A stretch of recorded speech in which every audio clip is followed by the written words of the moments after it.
Okay, this video is gonna have a few Godzilla x Kong spoilers, obviously by the thumbnail and title, but I was freaking so concerned about this while watching it. I was like, dude, Scylla plays such an important part in the ecosystem, and Godzilla just killed her. Like, she was, according to the comics, the one that like cleans up the ocean. Scylla was like our best chance to stopping global warming, and Godzilla killed her for just like stepping on a couple buildings. I thought that was crazy. I freaking love the movie. It was an insanely epic battle. I'm like, I get it, the movies and comics are different, but I need an explanation, and today Gojicenter is gonna give one. So leave a like, subscribe down below, subscribe to Gojicenter, and let's go figure out what the hell Godzilla was thinking.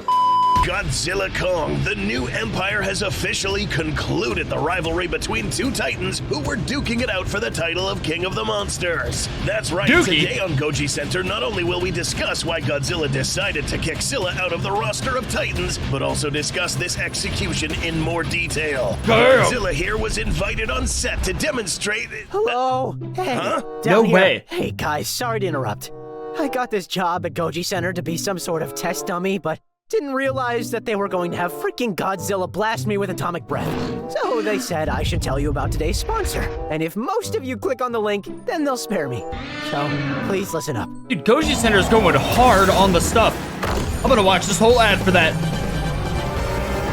It's pretty beautiful. Today's sponsor involves cool mechs, cool characters, turn-based fights, and cool space adventures. Damn! Guys, Starrail. Hop on board and visit many sci-fi fantasy worlds across outer space, play Starrail, and if you log in for 7 days, receive 20 free Starrail special passes and 1,600 stellar jades in your inbox. Use the redemption code below and get another 50. I love it. Thanks to Starrail for sponsoring this video. Hey, for real though, even if you guys don't play this game, if you got like 15 minutes, you know, you're taking a long dump because you have a low fiber diet or high fiber, I can't remember how poop works. Just download this and like use Gojicenter's code so they know Gojicenter did it, because if a bunch of people did it, Gojicenter would make a lot more money off it, and then we get more videos. And if you want to save this guy, click the link.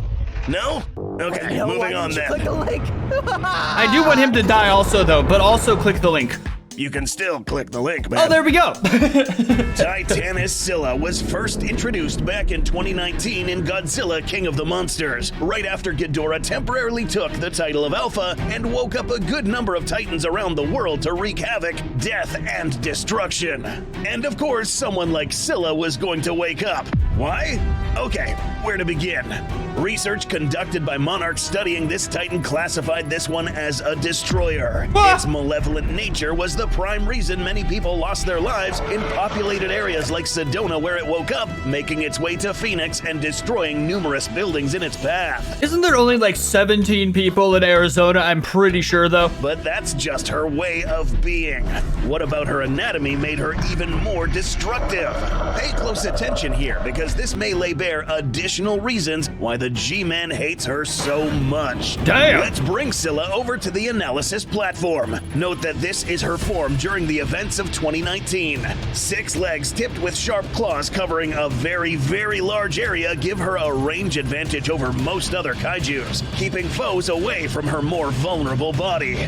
If you do make it past the long claw-tipped legs, then you'll have to deal with the bulbous shelled body with tentacles. Who remembers when these things were added to Kaiju Universe, and for like 2 weeks they were the strongest thing in the entire game? It was a crazy time to be alive, dude. These may look fragile and weak, but they are very strong. Strong enough, in fact, to hold Godzilla's head in place. A more dark and scary use for these is picking up objects from the ground and putting those prey items into the mouth for consumption. What a way to go. Her armored body allows her to withstand the heavy pressure waves of blast weaponry, impacts from other kaijus, and survive getting thrown around.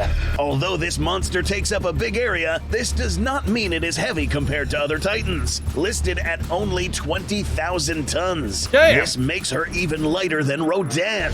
Size-wise, we're Rodan talking about catching 341 feet in this strays. particular posture. However, because of her leg anatomy, she could easily rear up and raise her body to heights that surpass Godzilla.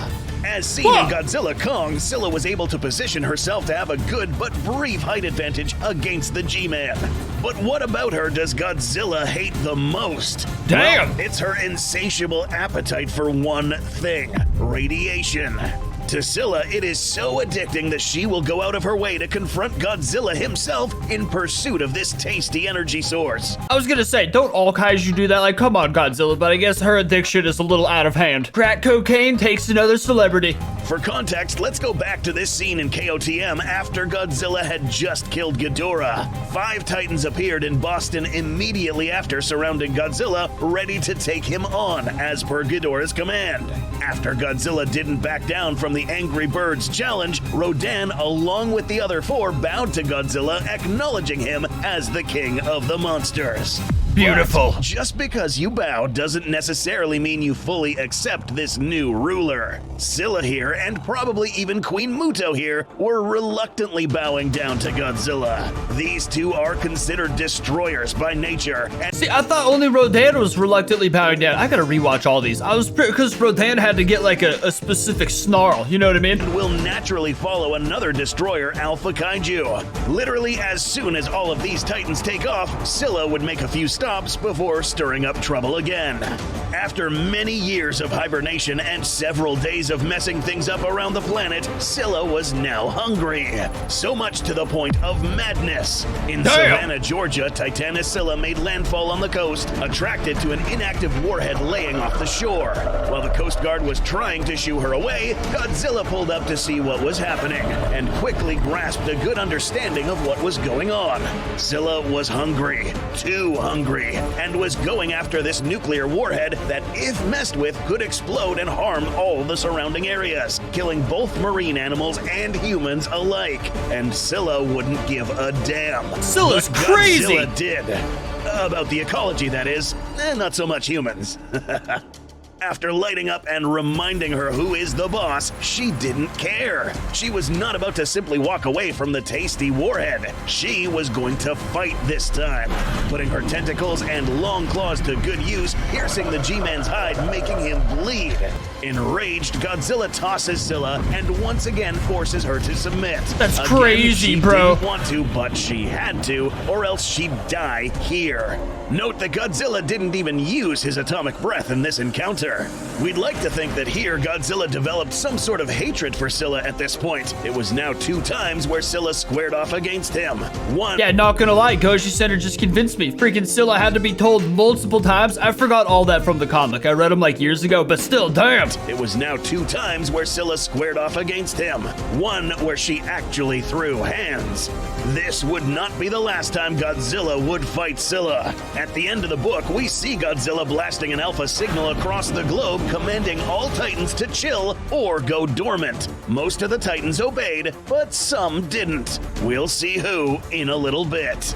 An Alpha Titan in the Monsterverse would soon learn that keeping the world of Titans in order is no easy task. There will always be others who see you as a big target with everything to lose. After the events of Godzilla vs. Kong and the destruction of Mechagodzilla, Godzilla would again continue patrolling the world, putting out fires here and there. For 3 years, Godzilla was able to keep the peace until some dude named Raymond Martin and his multi-billion-dollar company started messing with forces he shouldn't have. We're talking about the creation and development of the Titan Hunter, discussed in depth in a previous episode. To recap, in order to test this mech, the developers of this new weapon had to lay decoy energy reactors to attract the attention of Godzilla, like a distraction.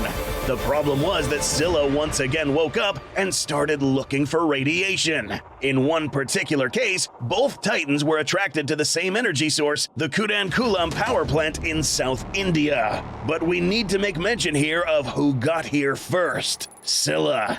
Yup, if there is one thing we learned in Godzilla Dominion is that Scylla is actually a very fast swimmer. Using jet propulsion as a way of very quickly traveling underwater, not even Godzilla can catch up to this one. See, that's why Scylla, I literally always wondered why Scylla was such a fast swimmer in Kaiju universe. I just kind of assumed it was because she's a sea creature. This makes the most sense of anything. While it is true that Godzilla Godzilla would have probably detected this energy source first, Scylla would probably get there faster if both Titans were traveling on the Earth's surface. Scylla attacks this plant, causing a nuclear meltdown. But the way she harvests this radiation is both bad and good for the environment. Let us explain.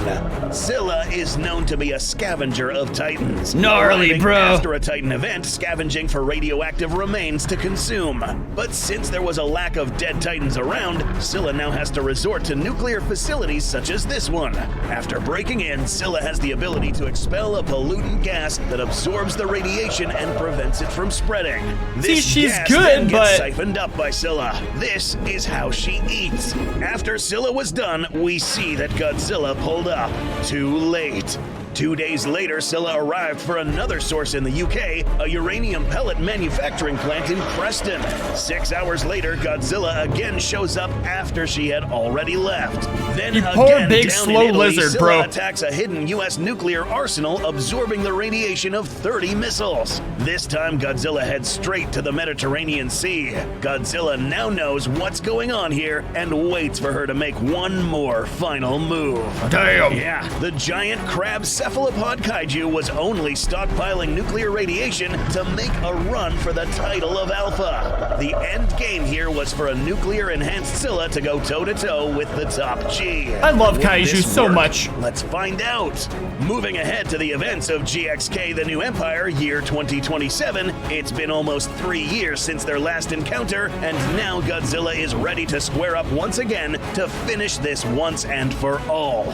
All those assaults on humanity's nuclear stockpile have led to this moment. Her ability to outpace Godzilla to rapidly consume radiation made her believe that this time she didn't have to run away and feel prepared to It really face did the nothing. Big G. She should have Though ran. We see a bit of difference in her coloration. What happened? Scylla takes on this red-orange coloration similar to that of a crab. We'd like to think that the vast consumption of radiation, along with the amount of time spent underwater, led Scylla to evolve into a different colored kaiju. That's Perhaps crazy. even shedding her exoskeleton to a more upgraded version, optimized for underwater life.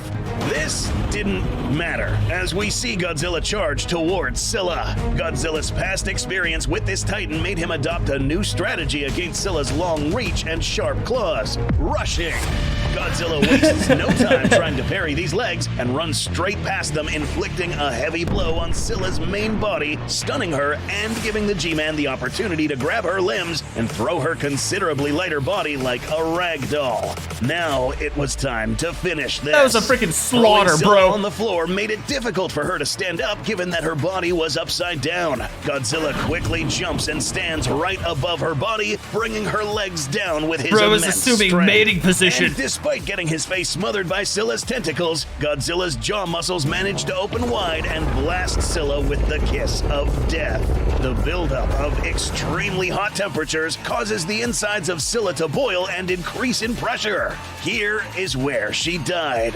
With no other exit to release this pressure, the entire shell of Titanis Scylla bursts open, spreading her blood and cooked organs all over the surface. Dude, when this scene happened, I was thinking maybe she'd be like delicious cooked shellfish, but now it's occurring to me the radiation damage would make that thing far inedible. There's no chance to be able to eat that. Godzilla had enough of this Titan and had to kill her now before she became even stronger and a more menacing threat. But Godzilla was just getting started.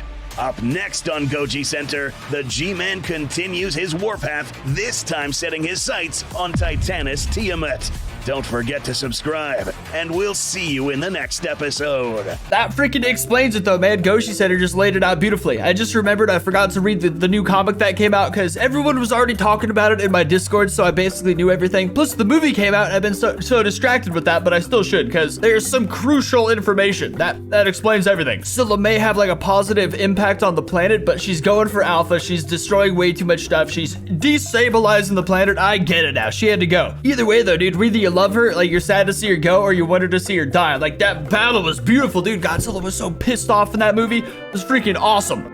I'm satisfied now though. I know everything. I understand Godzilla's reasoning. Gojicenter strikes once again. So leave a like, subscribe for more Godzilla stuff, subscribe to Gojicenter, of course, and I'll see you next time.